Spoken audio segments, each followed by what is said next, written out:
All right, everybody. Looks like we are live. So, as promised, I've got a special guest interview today. We'll talk a little bit of sports and whatever else comes along. Before I get started, uh, let's see if I can add this. uh, I kind of messed this up because I was going to save this for Wow. a little bit later. I was going to save this for a little bit later. I told you I had something coming up. Yeah. Okay, so surprise, the cat's out of the bag now. Uh, all right, bear with me, folks. I'm trying to get this right. Okay, so right here, for everybody watching, if you're watching this on Facebook, this is a live video, and if you want to share your profile picture and your name for any comments, so that we can respond to y'all in kind, this comes up here and says, "Come share a laugh. I'm going live using StreamYard. Before leaving a comment, please grant StreamYard permission to see your name at StreamYard.com/Facebook. It's this little blue line right here. You just click on that and give them permission, and that way we can respond to y'all if y'all have something to say. All right, let's get back to introducing our guest, Mr. Jericho Green. How are you doing tonight? Great, man. Another Friday evening. Thanks for having me, man. And Oh, I take umbrage with that photo. I was in the Navy, but never that Navy. I don't. That Navy does not look familiar. well, I was in the world's finest Navy. I'm not I'm not actually done with that presentation. Oh, wow! I can't wait. I cannot wait. Yeah, no, I'm such a rude host. I invite you on here and then roast you. That's fine. Well, without further ado, let's get to it. So, in an effort to vet you, because I don't want any serial killers on my channel, we have. This is my best understanding, so you'll just have to correct me if I'm wrong. But I searched the Okay. internet and found out that at the age of 1 that you always had dreamed of being in the Navy, and here you are at basic training. Here's your first duty station. Here's a close up. No, I can't see the pictures you're bringing up. Oh no! I can't So see them. everybody gets to laugh but you, man. That's all right. I'm used to it. I'll get my laughs later. Don't worry. Oh no!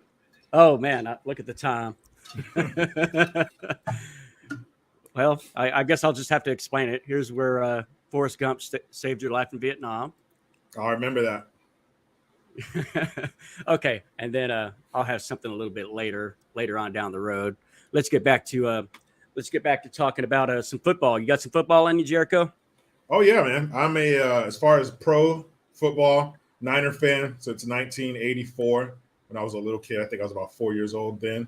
So through the good years and the bad, and we've had some bad ones. We're back on the uptick now, but there was some dry spells in there, if you will. And as far as college football, I'm a USC Stanford supporter. I didn't attend either one of those schools, but Stanford's where I used to live. Stanford's about an hour and a half away. Now it's about 2 hours away. And then USC, when I started getting into college football back in like 2003 or 4, USC was kind of the first one to come across my radar, probably because they were doing so damn well. So, whoever I ride with, I stick with them. So, and again, same with USC, same with Stanford. Stanford was hot around the same time USC was, in the early 2000s and a little bit after, Andrew Luck and all that. But yeah, those are my college teams, USC, Stanford. I like to watch, like on a Saturday night, I'll watch the college football highlights. So I like to watch Alabama.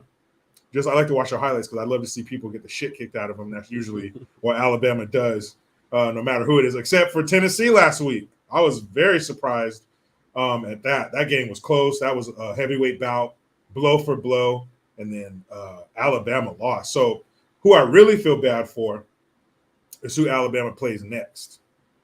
That's who I feel bad for because, Coach Saban wasn't having that shit. He was mad on the sideline. So I can only imagine what happened to those poor kids in the locker room. I could only imagine the week of practice that they had after. I mean, he was probably bringing, the old school bear crawls and wind sprints and stuff back to practice because, he probably thought they got a little too lax a little too, we are Alabama. So I know he beat that right out of him in practice. So whoever they play next, that's who I really feel bad for. And I don't care who it is. I wouldn't be surprised if he cuts their pay as well. Yeah. There's hell to pay for that. That was bad. Tennessee's good, obviously, but Alabama was supposed to win that game and they didn't. So those players had to pay for it. Well, if you remember in the second week, the Longhorns almost beat him with a backup quarterback who was limping all over the place. Probably should have beat him, to be honest. Yeah, it's crazy. Okay, so I've got some questions for you based on the teams that you just mentioned. I found a way to kind of incorporate some Big 12 questions in here. So it'll be about players that came from the Big 12 and things like that. So I know personally I'm a Baylor fan. I see. And y'all got a guy named Jalen Hurd. Whatever happened to him? Do you remember him? The wide receiver? He was yeah. He was drafted with Deebo Samuel in the same year. Yeah, he was hurt. He got hurt in the preseason game a few years back. I think his rookie year. He got hurt in a preseason game against Dallas. So we were like, shit, because he was, I think he had maybe 2 touchdowns or something in that game. He was doing great. So I was like, oh shit, we got a receiver, because the Niners didn't have a talented big body since like T.O. So we've been starved for one for years. We've had Anquan Bolden and Goodwin and guys like that, but not big, 6 foot something, 6'3", 6'4", athletic, great hands, big body receiver. We hadn't had that in years. I would say a decade at least. So here we go. Jalen Hurd looking good, gets hurt. I believe he missed the whole damn season. Mm-hmm. And I don't know if he ever made it back in. If he did, he didn't make much of a splash. But it really sucked, because on paper and looking at him in college, oh, shit, we got something. So I don't know if they traded him away or what, but I really had high hopes for Jalen Hurd. Yeah, best I remember, he was a transfer from Tennessee, but he was a running back at Tennessee, a big running back. Huge. And he was setting all kinds of records, and then he comes to Baylor and wants to be a wide receiver, and he's killing it there as well, and took us to a Big 12 championship that year that we lost. But still, yeah, I mean, I had high hopes for him as well. I was just curious whatever happened to him. I figured you might know. Okay, so y'all have a backup quarterback, might be second or third string. He came from Iowa State, another Big 12 school. His name is Brock Purdy. Do you have any thoughts on him? Well, Iowa State, that particular school, I'm not sure, but I know University of Iowa has turned out the Hawkeyes. They've turned out some good quarterbacks. To be honest, I hope we never get to him. I hope we don't get so bad that we got to get to him. But I heard a little bit about him. I wasn't as much on the preseason as I've been in the past, as far as all the chatter in the Bay Area sports. But I've heard some good things about him. Again, I hope we don't have to see him. But if we do, hey, man, all the best. All the best. And because I won't say it's easy, but it's easier for these kids to be stars in college. Because, yes, all the kids in college are good, but all of the kids and all the players in the NFL are all of the great players from the college teams. So to see somebody who's great in college and then reflect that in the NFL would be great.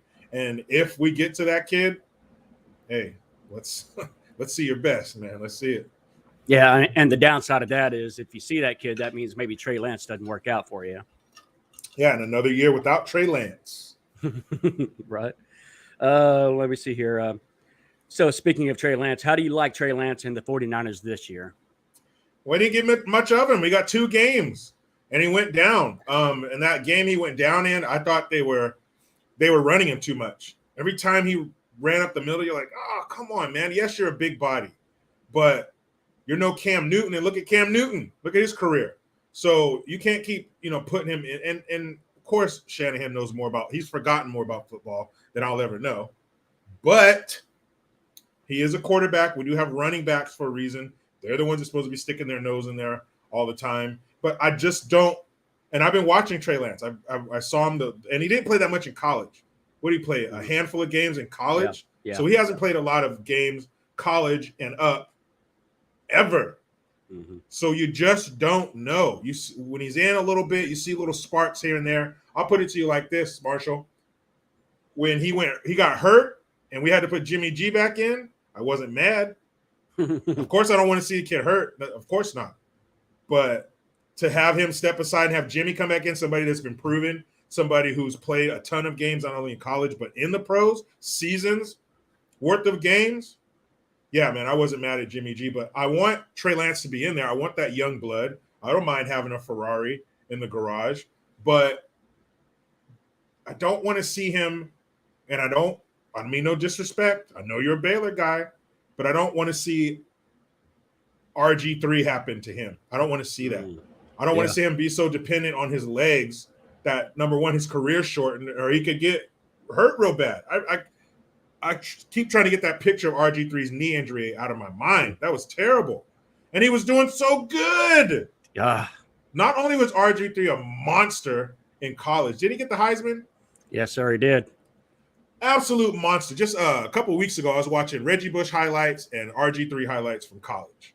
My goodness. Then it looked like that was going to carry over to the NFL.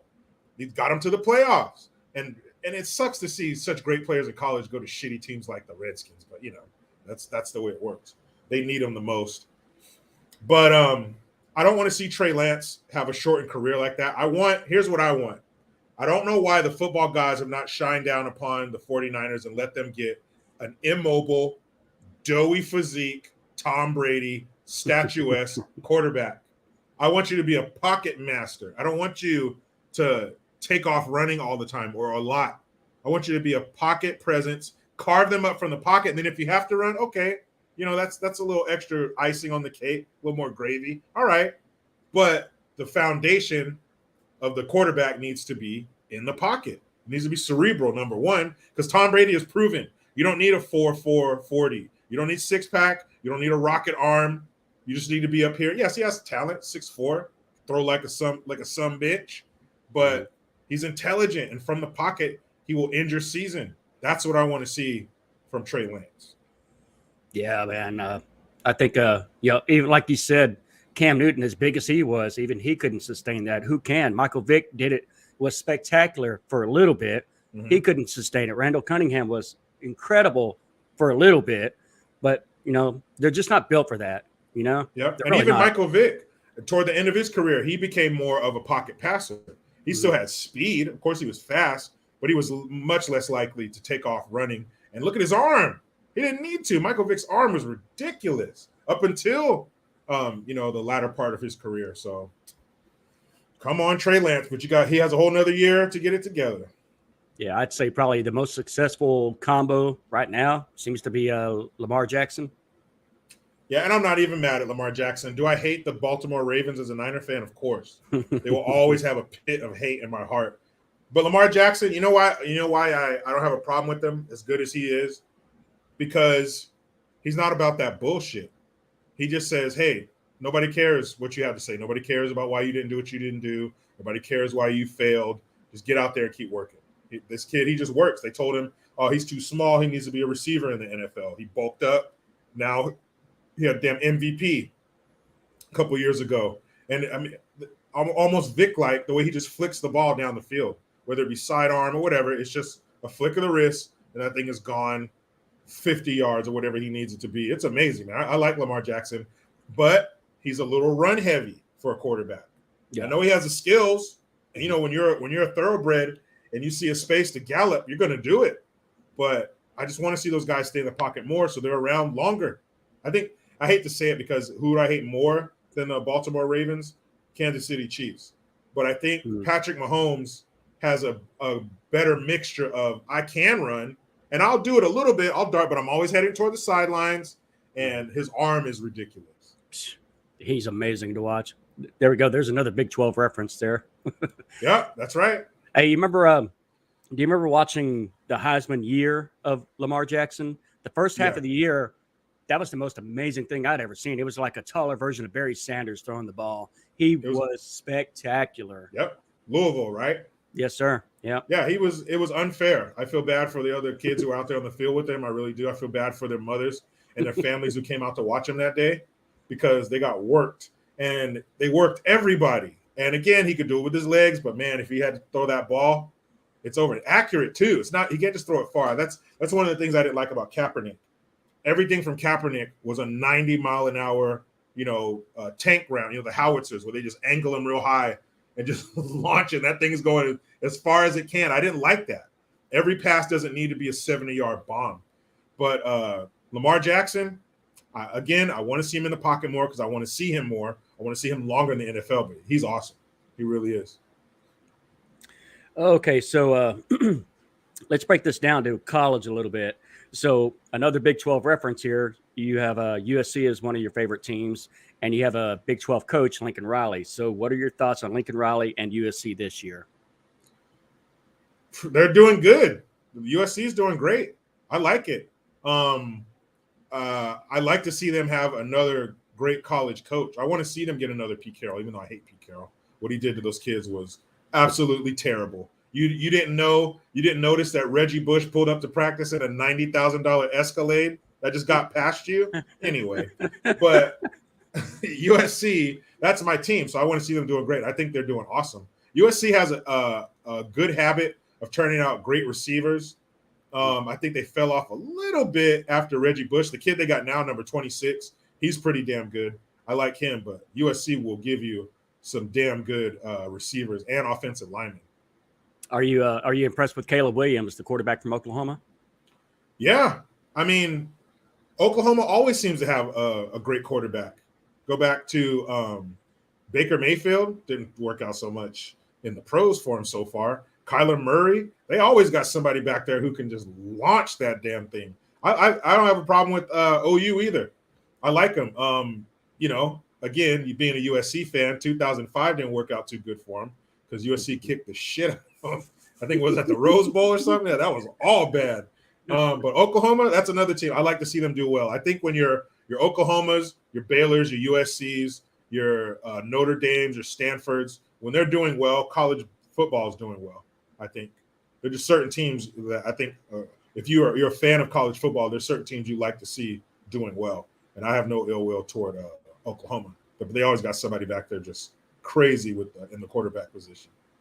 Yeah, they have another good one this year, but they got a lot of turnovers, so they're not having the year that they're used to. But I have no doubt they'll be back soon. Okay, so you mentioned that you're a fan of USC and Stanford. Mm-hmm. Who do you root for when they play each other? I got to lean USC because I was a fan of them first. Stanford came soon after. But, yeah, I definitely lean USC. It hurts a little bit. Like the parents, like Steph Curry's parents, when they're playing the Trailblazers, you just got to wear that split jersey. But, yeah, I definitely lean USC.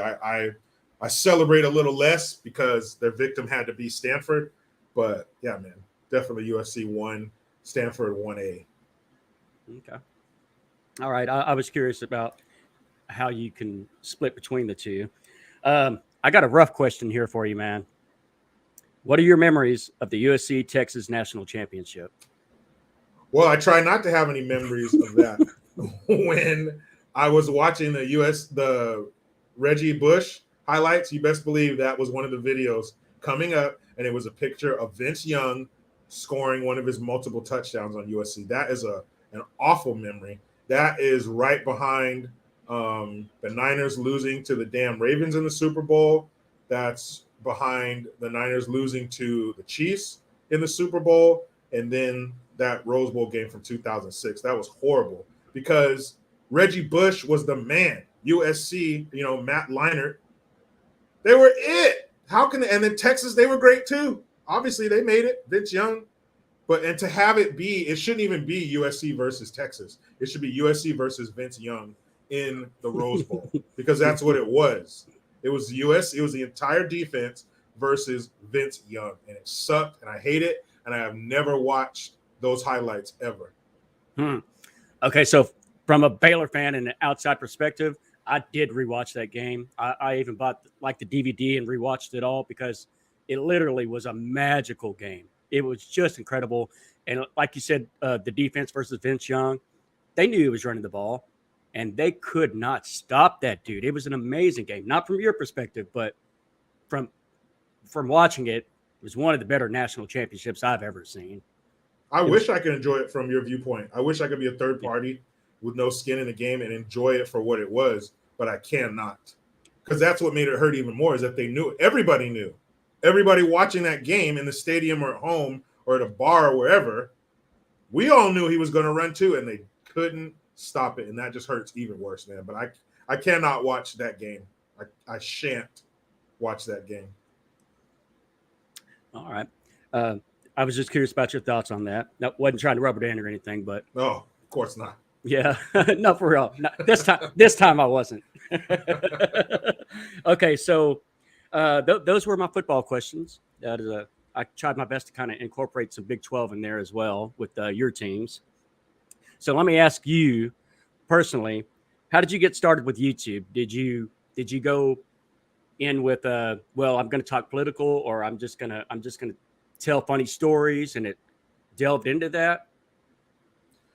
I was washing my car one day in my driveway, and I had my phone hooked up to the Bluetooth in my car at the time, and I was listening to I don't remember the name of the show, but about 4 years ago, Max Kellerman and Stephen A. Smith, whatever the name of their show was that they had. First take. Yeah, First Take. And they were talking about the plight of the black quarterback in the NFL. And they were talking about how bad Warren Moon had it, and what's his name, Randall Cunningham, some of the older ones, how bad they had it, Doug Williams.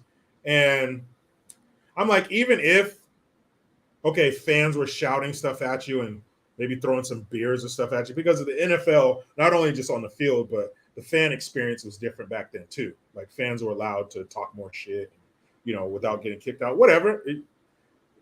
That's the nature of the beast. But what I didn't like is how they were talking about all this racism that they faced, and they didn't get as much money as the white players. And look, the NFL is about winning. How do you think Doug Williams won a Super Bowl? Because he was good. They didn't put him in there because he was black. They put him in there because he could win.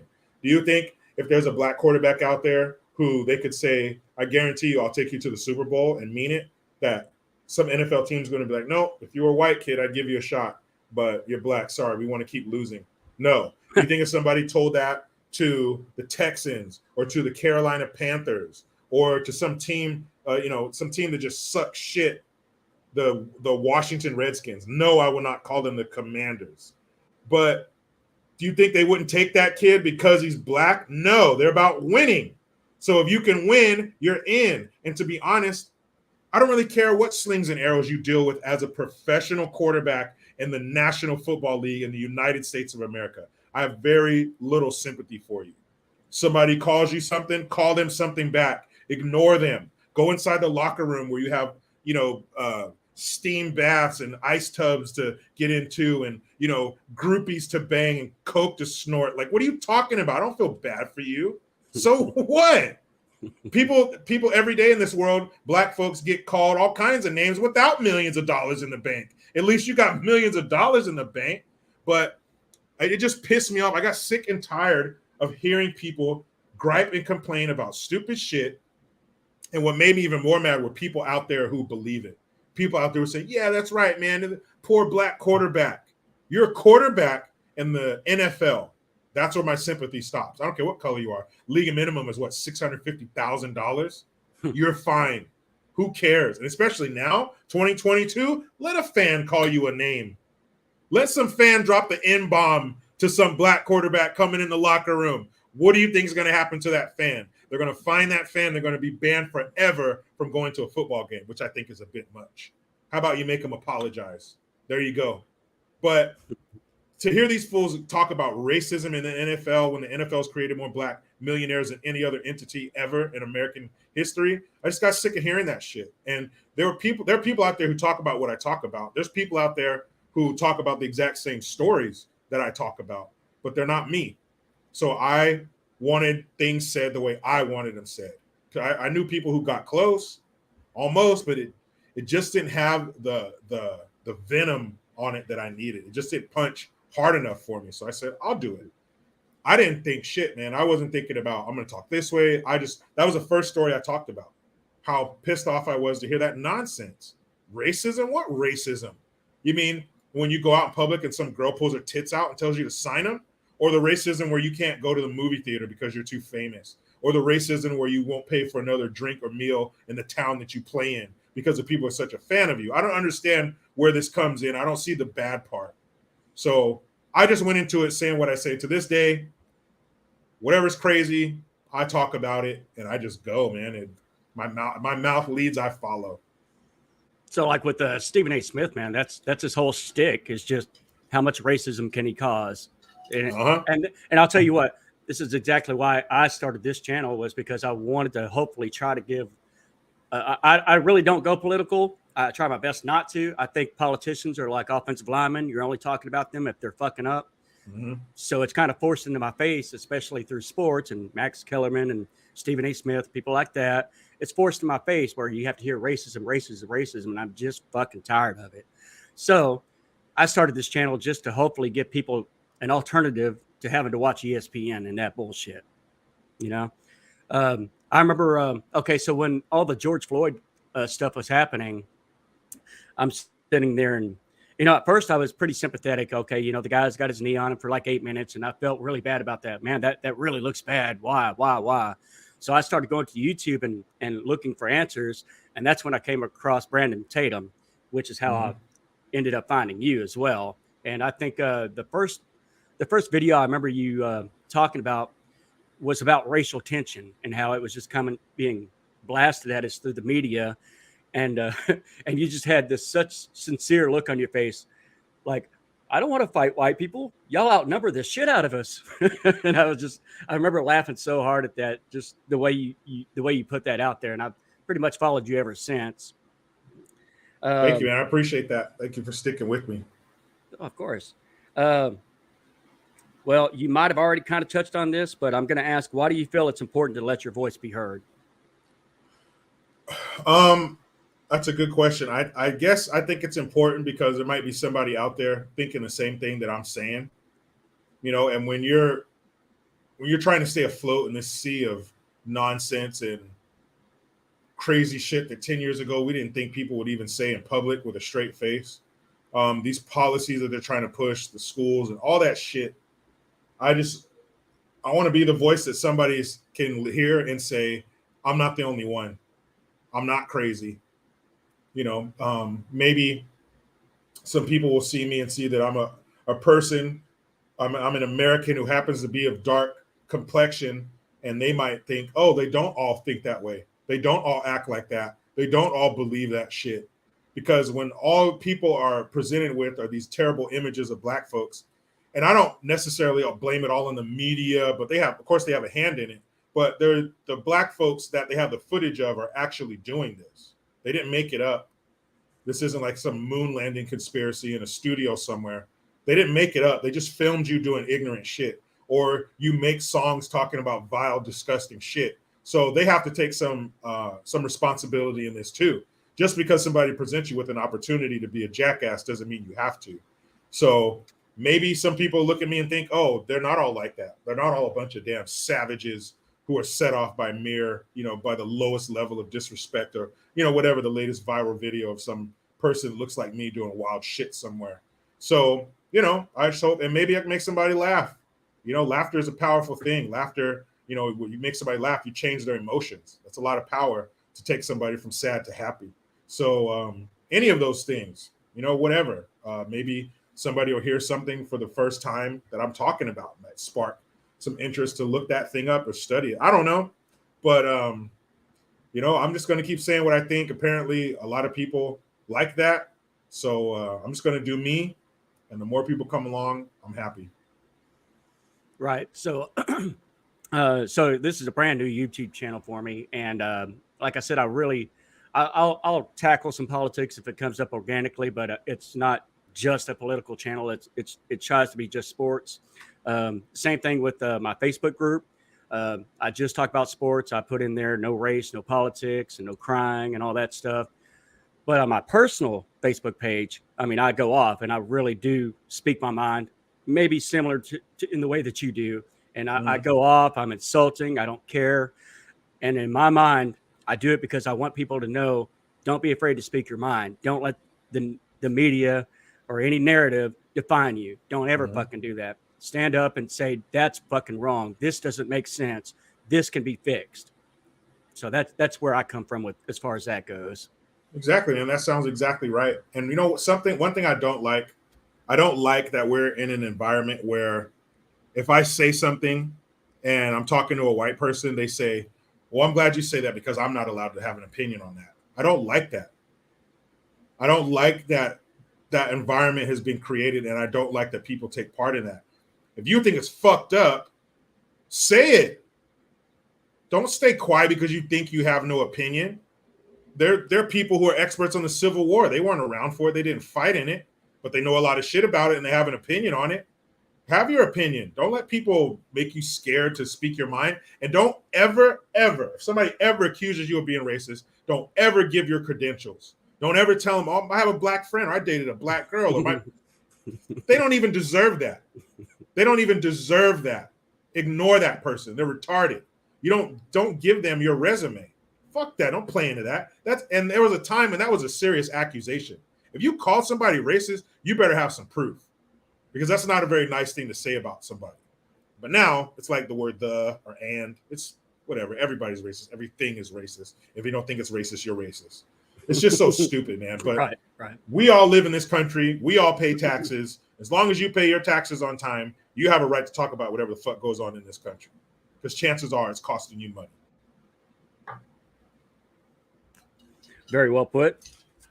I got to let me throw out a point real quick, and then I've got another last question for you. But okay, so when we talk about the Black Lives Matter movement and how it was spurred by George Floyd, Breonna Taylor, Trayvon Martin, if I'm saying his name right, all of those instances. Correct me if I'm wrong, but not a single one of those people were killed because of their skin color.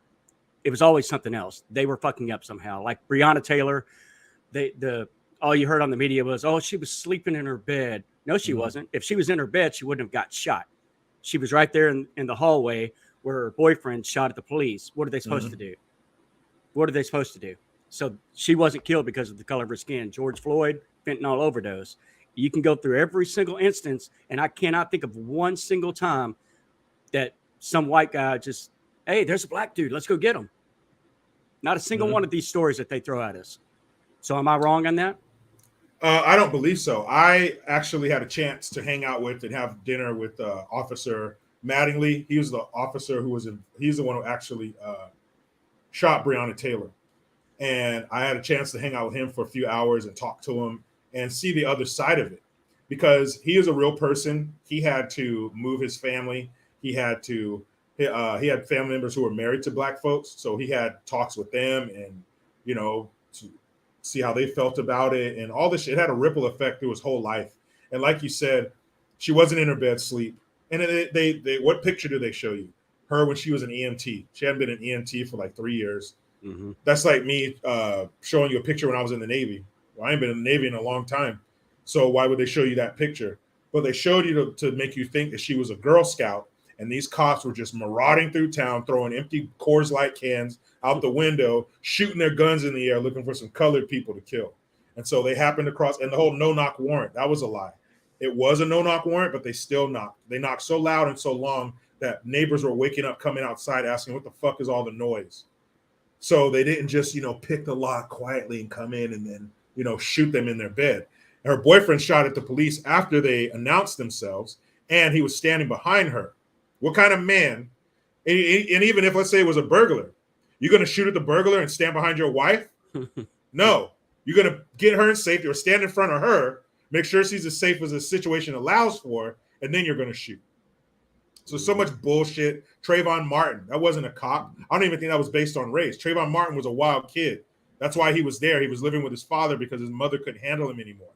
And he was being mouthy. He was being a ghetto-ass little kid, mouthing off to this dude. They got into a struggle, and maybe George Zimmerman played a part in that as well. But it wasn't just, I'm riding down the street looking for some black kid. If they match the color on this chart I have, I'm going to shoot him. That's stupid. And George Floyd, come on. Mr. 5 Funerals, Golden Casket, George Floyd. The moment, and I knew before this, but the moment that solidified it for me, letting me know that this was some bullshit, is when you had the chief of police, who was black. He sat up there in uniform with all 4 stars on his collar, and he said, because they showed a different angle. The angle that everybody shows is a bystander. There's body cam footage of them behind George Floyd, and Chauvin's knee was on his shoulder blade. It wasn't on his neck. And that changes everything, because that's not a vital organ. That's not cutting off any blood flow or airflow. That's just your shoulder blade. Is it uncomfortable? Yes. And like you said, the optics were bad. You got these multiple cops kneeling on this dude. He's saying what he's saying. I can't breathe. The optics are bad. But we have to sift through that, calm down, take a step back. What really happened here? And the chief of police said, yeah, it looks like his knee is on his shoulder. That does not look like that's impairing his breathing or his blood flow at all. The chief of police, who was black.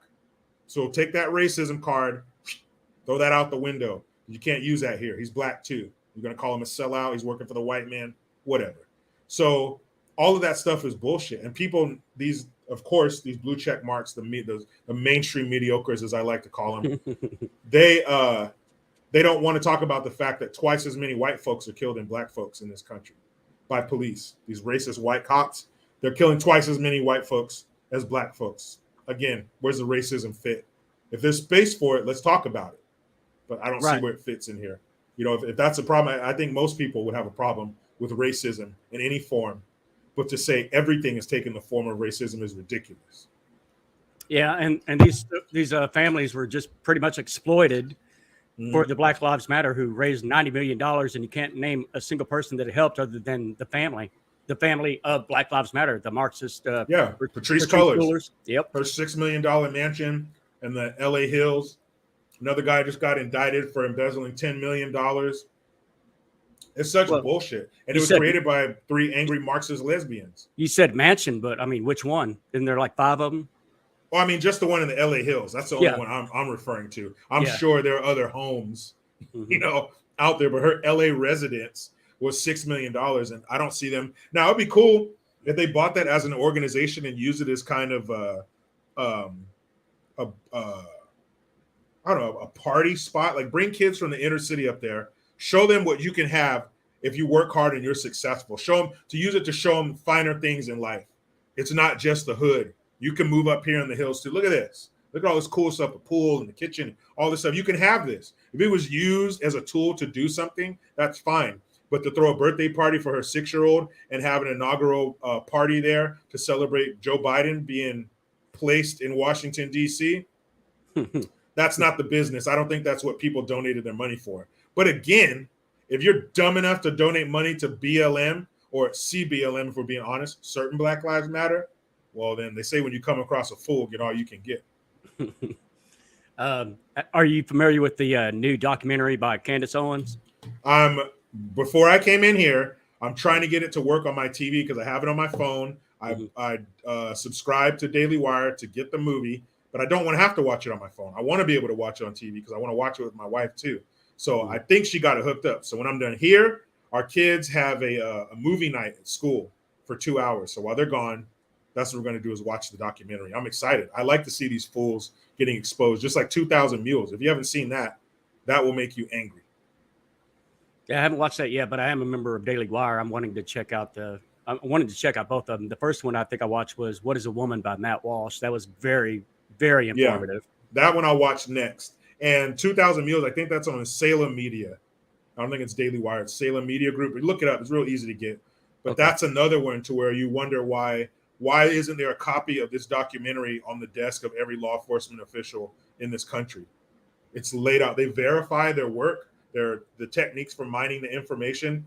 They actually took one of the, because it's all about pinging people's cell phones, finding out where they are. And you can buy that information from companies. And they bought 10 trillion pings, I guess you could call them. 10 trillion of them. That's a lot.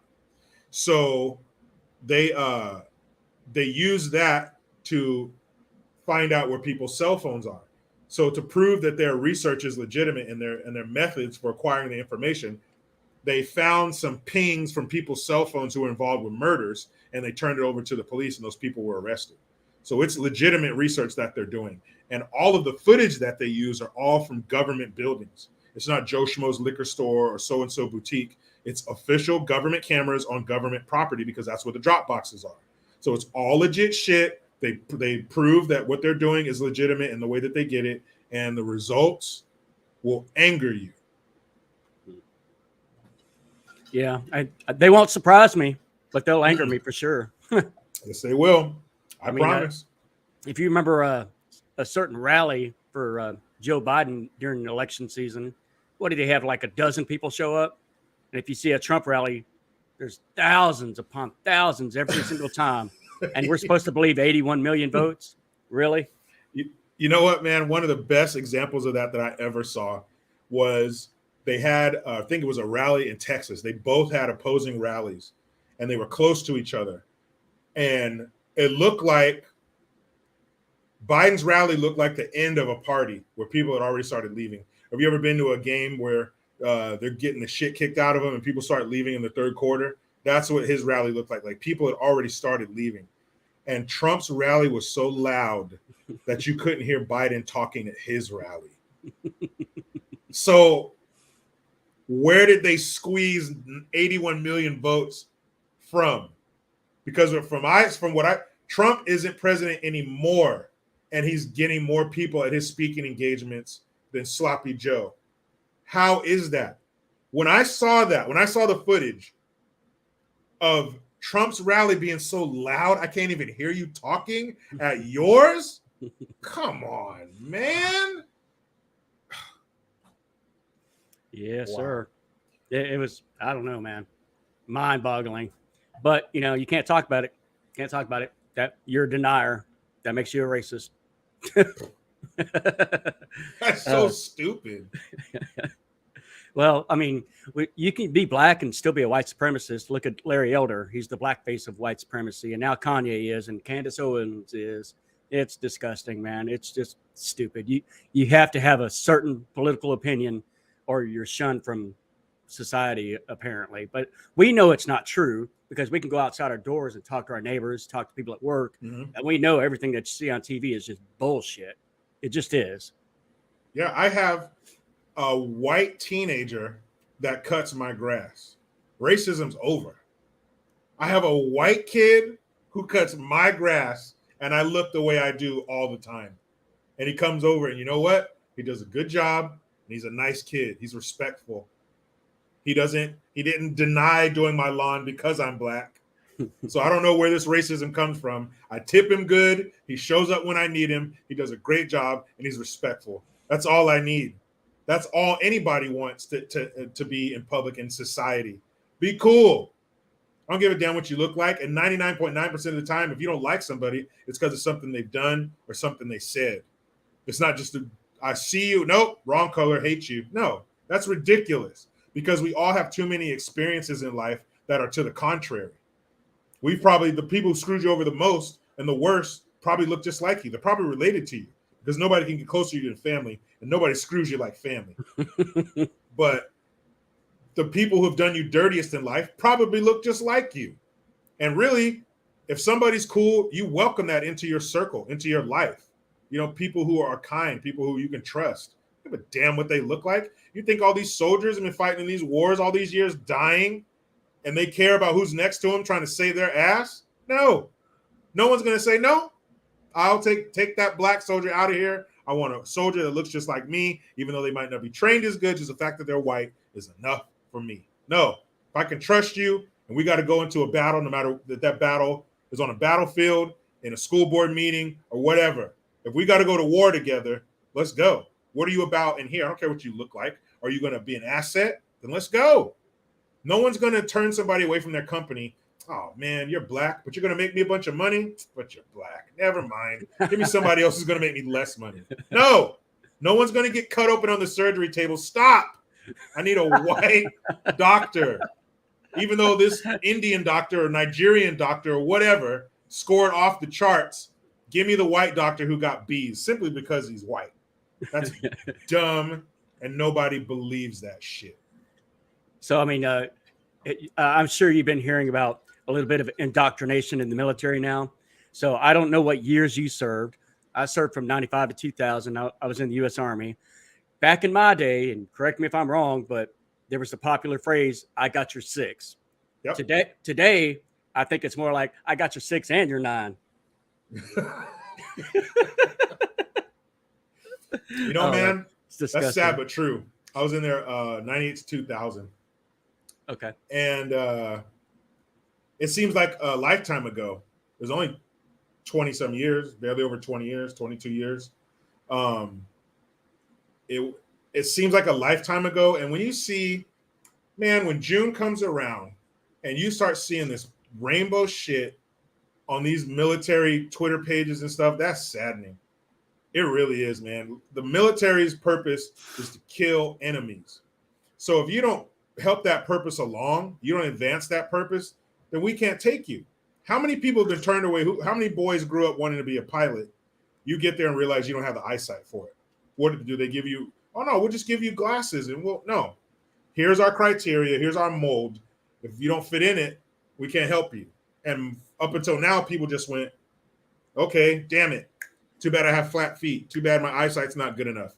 You just move on because the military doesn't shift and change for you. You shift and change for the military.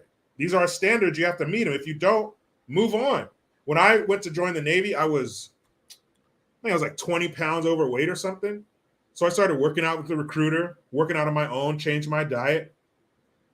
And I made it. I got weighed in and stuff, and I made it. But until I did, they weren't going to lower the bar for me. They weren't going to give me a stepping stool to help me over the wall. I had to meet their standards. And I wasn't going to get in there until I did. I don't see what's wrong. When did we get away from that? When did they get away from the business of killing to the business of accepting and nurturing and respect? There was a Navy video. You have to say people's pronouns because it's a sign of respect. No, the sign of respect is on my lapel, my rank. That's how you respect me. The higher this is, the more respect I get. It doesn't matter what you call me. You call me what's on this name tag. That's my respect. That's why we have uniforms. Because other than your rank, you're all the same. You all wear the same shit because you're the same, because we're here for the same mission. We're not here for you to get your balls cut off for free. I'm not here to have you squeeze your foot, your size 12 into an Army officer, female officer's pumps, because now you're allowed to dress like what you identify as. And what about the people? What about the overwhelming majority of the people in the military who don't want to put up with this shit? That's not why I joined. I joined for camaraderie. I joined to serve my country. I joined to kick some bad people's ass. I did not join to deal with this shit. Like, this is an officer you have to respect, but you know that's a man wearing makeup? That's a man wearing a dress, and I have to respect you and do what you say? That's disgusting. The military is not the place for you to work your shit out. You get up to par, then you join the military. That's it. If you can't cut it, you can't cut it. Sorry, what the fuck? And go figure this. Apparently, recruitment is down 25%. I wonder why. So you widen your gate, you widened your inclusivity.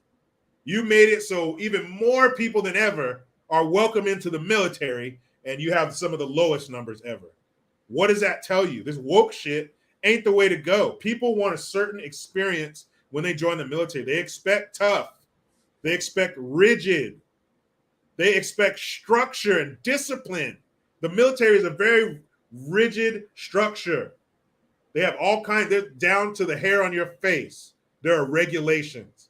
Your haircut, regulations, the glasses you wear. You can only wear a class ring and a wedding ring, maybe a bracelet. Like, down to the most minute detail, the military has standards and structure in place. They can't waver because then they're no longer the military. There's some social experiment with guns. And we got China breathing down our neck. You see China's recruitment videos? They're breaking cinder blocks over their faces.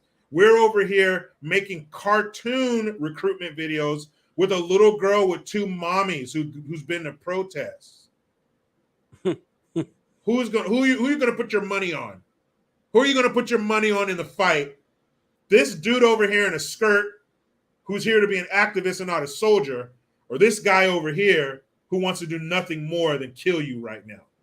Yeah, like a worst case scenario, we're in a war with China. Are they really going to sit there and respect our pronoun usage? Oh, no. Don't fire at me. You have to call me the preferred pronoun first. They're not going to listen to that bullshit. That's No, stupid. they're going to yell something in Chinese and stick their bayonet through your nasal cavity and then move on to the next weenie. That's what they're going to do. I know we have all this technology and the JDAMs and, you know, this and the satellites, but war comes down to killing. At some point, I'm probably going to have to get close enough to hear you die, to hear you in the throes of death, a death rattle, or whatever they call that. And when it comes down to that shit, nothing else matters. You can't be thinking about anything else. Your mind can't be somewhere else. You got to be in the moment where that Chinese soldier is going to kill you and enjoy it and then move on to your buddy. But of course, shit like this, these policies and these failures, they don't live with them because they're going to be well protected behind many soldiers and many high walls when we're all getting slaughtered out here. Okay, so back to the state of the nation. I mean, I hear all kinds of horrible things about California. What the hell is keeping you there, man? You got Texas and Florida. And to be honest, as much as I love and adore Texas, I might move to Florida eventually because Ron DeSantis is the man. Yeah, and right now, Beto O'Rourke and Abbott are tied in the polls. So shit's getting real. But the only thing keeping me here is my wife's family. To be honest, she has her mom, her brother. We have some nieces here. Some really close friends. So she doesn't want to move away from our family, our nieces, especially while they're kids. Excuse me. And I understand that. But the way I see it is I have my wife and my kids. That's my unit. That's who I move with. That's who I navigate the world with. So as long as they're with me, that's all I need. But I understand, you know, because our nieces, one of them is the same age as my daughter, and another one, she'll be 14 later this year. So we want to be around them. We don't want them to, you know us growing up. I get that. But if shit gets bad enough, and I know those looking at California, like, can it get any worse? Yes, it can. But when it reaches that point, whatever that point is, we will get out of here. We will leave and go. And I was talking about Abbott being tied with Beta in the polls on my live stream today. And somebody wrote in the comment section, Florida's going to tip over from all these people coming here. I was like, yeah, man, we're going to test the structural integrity of Florida because a lot of people are going there. But these governors, they're so stupid because you can create that same environment in your state and nobody will want to leave. It's just called freedom. Just adhere to the Constitution. And these politicians, I don't get it. The Constitution lets you know what you can and can't do and what the people can and can't have. And we can pretty much have whatever we want. So if you just stick to that, I have a copy of it right here. I know it's a pain in the ass to the politicians. I know this is a roadblock to them. But if you stick to it, then the American people will be happy and they'll stay where they are because that freedom that's in this pesky little pamphlet is for everybody, everywhere in America. So if they would all just do, this is an instruction manual. It breaks down by each article what we expect to have. So if you're ever confused, politician, open this and go to it and it'll tell you, oh, this is what I need. This is what they want. I don't know why they don't do that. I can't read that. What is that pamphlet? Oh, it's the Constitution of the United States of America. This hindrance to the politicians. If they ever have any questions, it's right here. And if they don't know what to do, just go to your constituents and ask them, what do you want me to do? Okay, I'll do that. What do you want me to say? Okay, I'll go say that to them. Real easy. Put it on the people. Oh, we don't like this. Well, you told me, look, right here, this date, you told me this is what you want. I got it for you. So then who's the only person they can be mad at? Themselves. Put it on the people. I'm your mouthpiece. I go to DC. I tell them what you want. Period. We're all happy. We don't have to jump ship and move 2,500 miles away to a foreign place.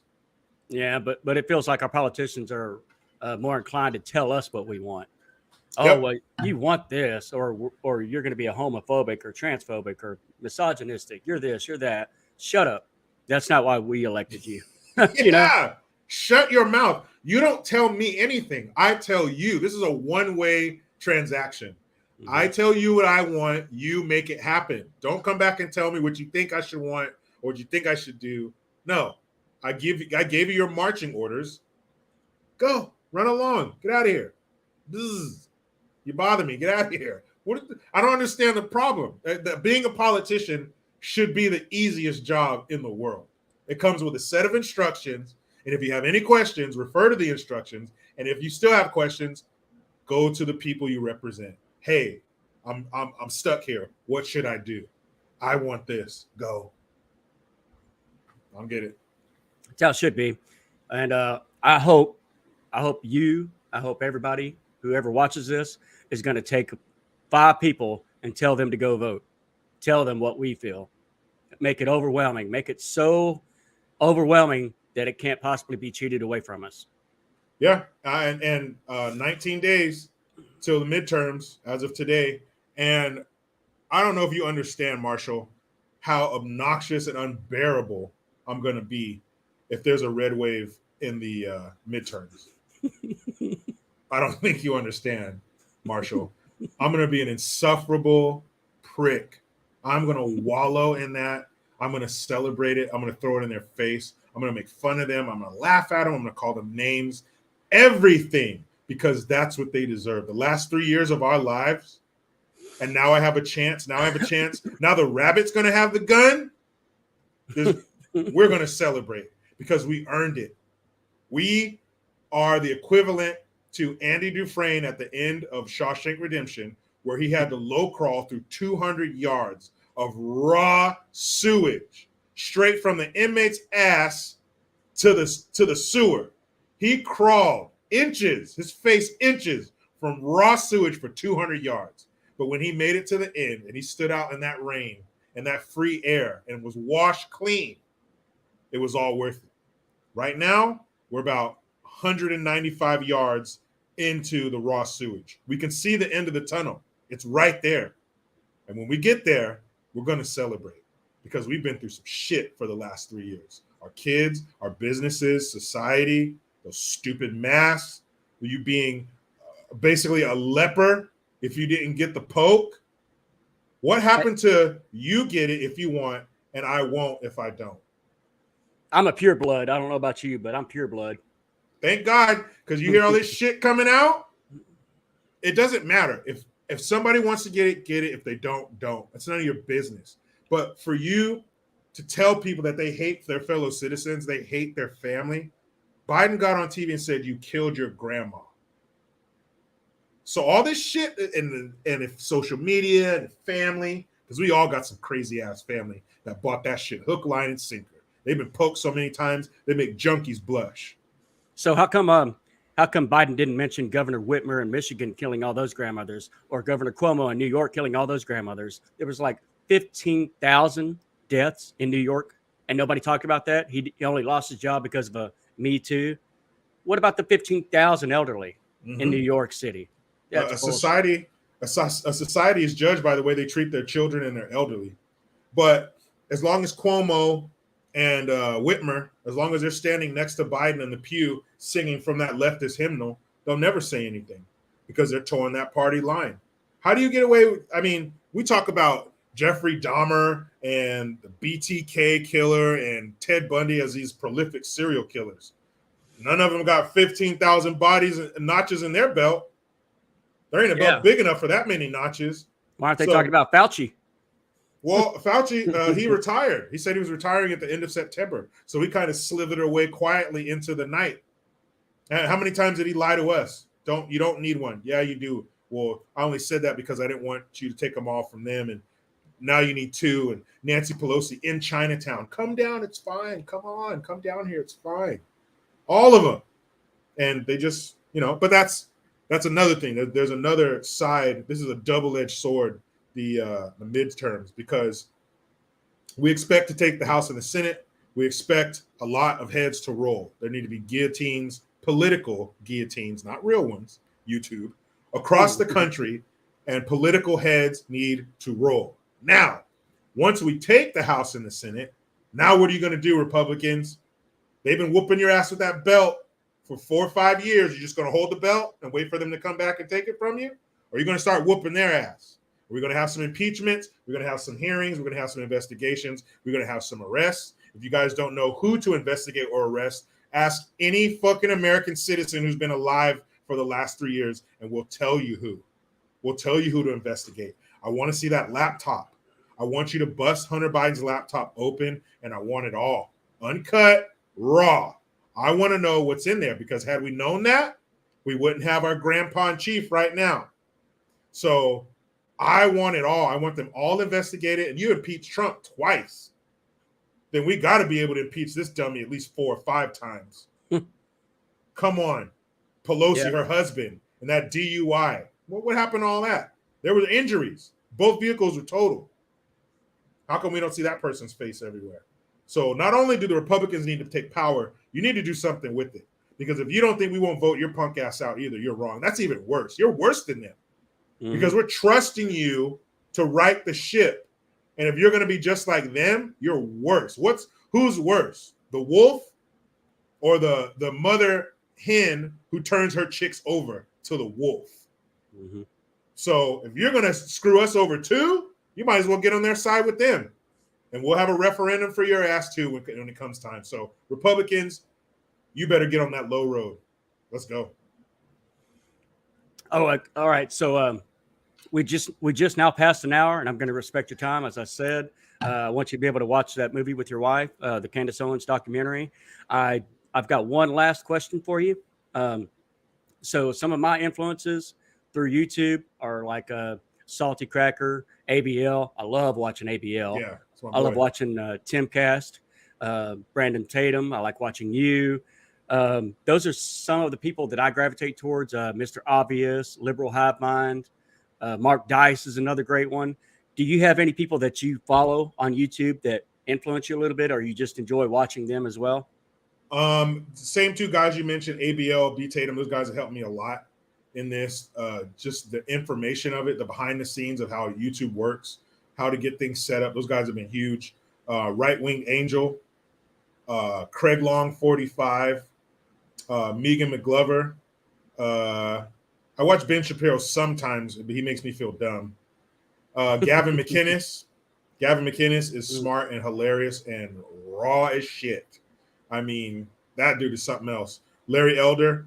You know, and anybody, and I don't agree with all of these people all the time, but just give it to me real. I can handle it. Let me digest it myself. Just give me the facts. I'll digest it myself. I'll feel how I feel about it.